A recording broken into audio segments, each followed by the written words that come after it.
नाज़रीन, चेयरमैन तहरीक इंसाफ इमरान खान के खिलाफ टेरियन वाइट केस में आए रोज़ नित नए इंकशाफात और दस्तावेज़ात सामने आ रहे हैं। इससे पहले एक दस्तावेज़ जो कि अमरीकी अदालत की दस्तावेज़ थी वो सामने आई, जिसमें इमरान खान टेरियन वाइट को अपनी बेटी तस्लीम करते हुए उसकी सरपरस्ती उसकी खाला कैरोलिना वाइट को सुपुर्द करने का कहते हैं। उस दस्तावेज़ के बाद एक और दस्तावेज़ जो कि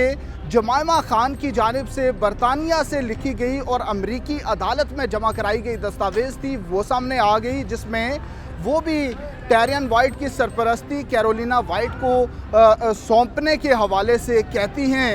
ये दस्तावेज़ दोनों दस्तावेज़ात जो हैं अमरीकी अदालत से तस्दीक शुदा दस्तावेज़ात लाकर पाकिस्तान की अदालत में जमा कराई गई थी। लेकिन अब आज की डेवलपमेंट ये है कि इमरान खान का पाकिस्तान में जमा कराया गया एक जवाब, जो कि बयान हल्फी की सूरत में जवाब जमा कराया गया,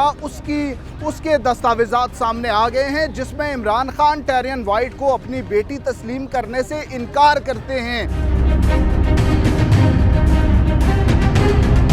और ये कहते हैं कि ये उनके खिलाफ प्रोपेगेंडा करने के लिए ये बात और ये इल्ज़ाम उन पर आयद किया जाता है। ये बड़ी डेवलपमेंट है आज की। इस हवाले से आपको आगाह करते हैं कि आज इस्लामाबाद हाई कोर्ट में इमरान खान की नाअहली के लिए एक दरख्वास्त, जिसमें मौक़िफ़ ये है कि इमरान खान की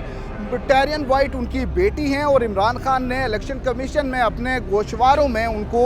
बतौर बेटी तस्लीम नहीं किया और उन्हें छुपाया है, इसलिए इमरान खान को नाअहल करार दिया जाए। इससे पहले समातें हो चुकी और इमरान खान के वकील सलमान अकरम राजा मेंटेनेबिलिटी पर बात करते रहे कि यह दरख्वास्त काबिल समात ही नहीं है, क्योंकि इमरान खान को जिस हल्के से बतौर मेंबर कौमी असम्बली डिसक्वालीफाई करने और डी सीट करने की बात की गई है, इस्तदा की गई है, अब वो उस नशिस्त पर मेंबर कौमी असम्बली नहीं है, इसलिए को वारंटों की जो रिट है वो काबिल समात नहीं है। इसके अलावा उनका एतराज़ ये भी है कि इस्लामाबाद हाई कोर्ट और इसके अलावा इलेक्शन कमीशन भी इन दरख्वास्तों और इन रेफरेंसेस पर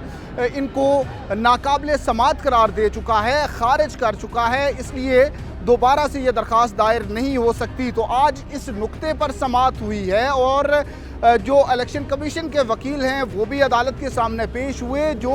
दरख्वास्त गुजार हैं उनके वकील सलमान असलम बट अदालत में पेश होते थे, लेकिन आज अदालत को बताया गया कि उनको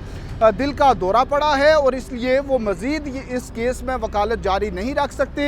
एक नए वकील हामिद अली शाह जो कि साबिक जज भी रह चुके हैं, उनकी खिदमात दरख्वास्त गुजार ने ले ली हैं। आज की अदालती समात में मेंटेनेबिलिटी का नुक्ता आया तो दरख्वास्त गुजार के वकील ने कहा कि इमरान खान NA-95 से तो डिसक्वालीफाई हो चुके, डी सीट हो चुके, लेकिन उन्होंने मज़ीद 7 नशिस्तों पर इलेक्शन जीता है और उसके बाद इलेक्शन कमीशन ने नोटिफिकेशन भी जारी किया और इमरान खान का जो करंट स्टेटस है वो एक MNA हैं। जब वो हल्फ ले लेंगे तो उसके बाद अपनी ऑफिशियल जिम्मेदारियां अदा कर सकेंगे, पार्लियामेंट में वोट कर सकेंगे, पार्लियामेंट में बैठ सकेंगे, लेकिन अभी भी वो MNA हैं। ये नहीं कहा जा सकता कि वो पब्लिक ऑफिस होल्डर नहीं हैं। इसके अलावा उन्होंने एक और अहम नुक्ता उठाया कि इमरान खान एक पार्टी के, एक पॉलिटिकल पार्टी के सरबराह हैं और सियासी जमात का सरबराह होते हुए वो पब्लिक ऑफिस होल्डर हैं। इस हवाले से उन्होंने अदालती फैसले का भी हवाला दिया और दूसरा जो नुक्ता उन्होंने उठाया उस पर भी अदालती फैसलों के हवाले दिए। चौधरी निसार अली खान का हवाला दिया कि वो मेंबर पंजाब असम्बली तो मुंतखब हुए, लेकिन उन्होंने हलफ काफ़ी अरसे बाद जाकर उठाया। तो अदालत ने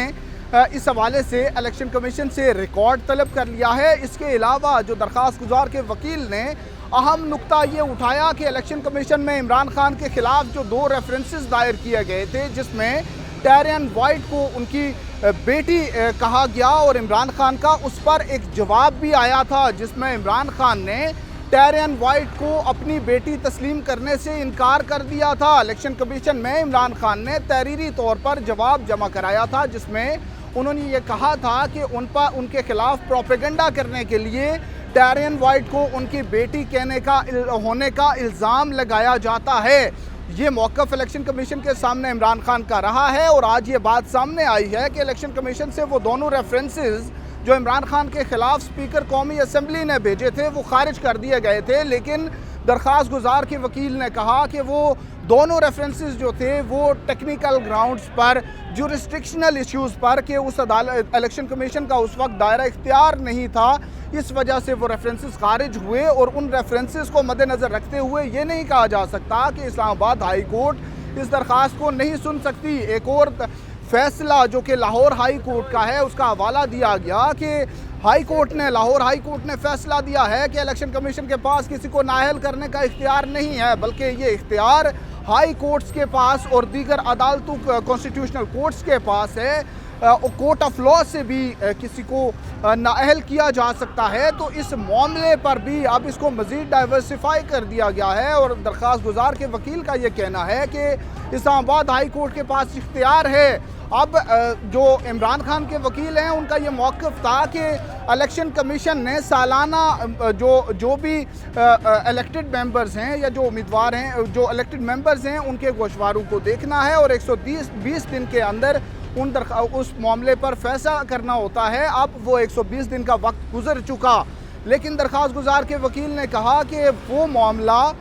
इलेक्शन कमीशन के लिए है, दरख्वास्त गुजार के लिए नहीं। हमने बतौर दरख्वास्त गुजार हाई कोर्ट में इस मामले को चैलेंज किया है और हाई कोर्ट इसको देख सकती है। चीफ जस्टिस आमिर फारूक ने रिमार्क्स दिए कि हमारे सामने फैसल वाडा का केस है, उस केस के हवाले से पढ़कर आइए, अदालत को आगाह कीजिए। आज की समाअत जो दरख्वास्त गुजार मोहम्मद साजिद हैं उनके वकील की इस्तदा पर मौखर कर दी गई, लेकिन उन्होंने कहा कि शॉर्टेस्ट डेट दी जाए और रोज़ाना की बुनियाद पर इस केस को सुना जाए। इमरान खान के वकील ने कहा कि कोई ऐसी अर्जेंसी नहीं है, कोई जल्दी नहीं है, तो क्यों इनको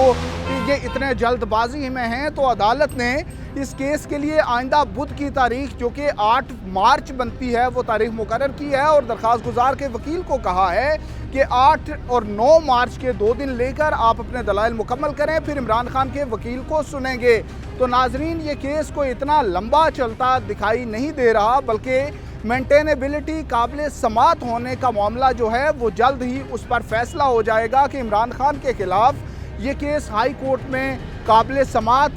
करार दिया जाएगा या नहीं। तो इस केस की आइंदा समाअत से मुताल्लिक भी आपको अपडेट करते रहेंगे।